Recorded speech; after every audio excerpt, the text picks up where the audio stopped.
રામ રામ ગૌપાલક મિત્રો.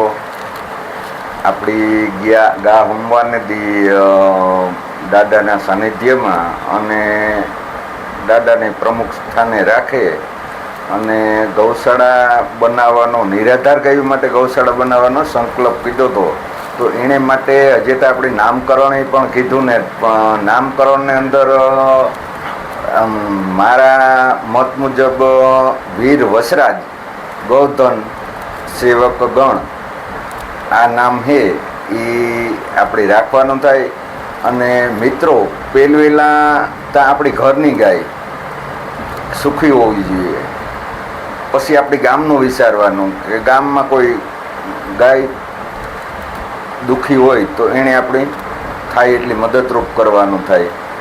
પછી જિલ્લાની, પછી રાજ્યની, પછી દેશની પણ સપનું કોઈ દી નાનું ન રાખવાનું.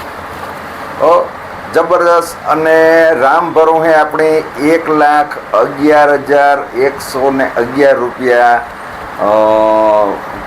આવેગા. અને પણ એ પછીના જે હે એ નામવાજ આપો. રામ રામ મિત્રો. તો હે ને એ આપણી નામવાજ બધાની કોમેન્ટની અંદર તમારે જે કંઈ આમાં ઇન્વેસ્ટ કરવા માગતા હોય, આ કોઈ દુઃખી કે ગરીબ નથી, આણી આપણી ગૌ સંવર્ધન હારી ઓલાદ હે એને માટે આપણી મંથન કરવાનું છે.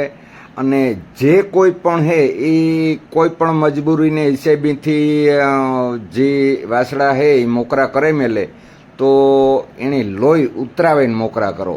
કેમ કે આપણે જોઈએ કે એક જ્યાં ગાય ખૂટ હોય તો એને વાહે 10 ખૂટિયા હે એ દોડતા હોય, અને એ ગાયની બસુંજી આવે ને એ બસું પણ હે એ આપણી કોઈનું દિલ ન ઠારે, અને એ મહાન પાપ હે.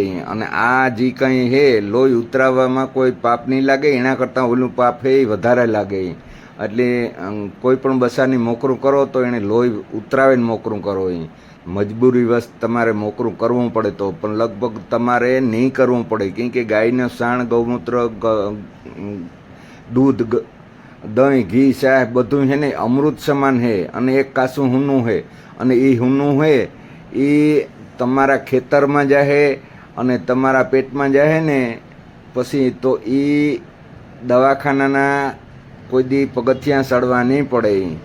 અને આમાં જે કંઈ ફૂલની તો ફૂલની પાંખડી મદદ કરજો.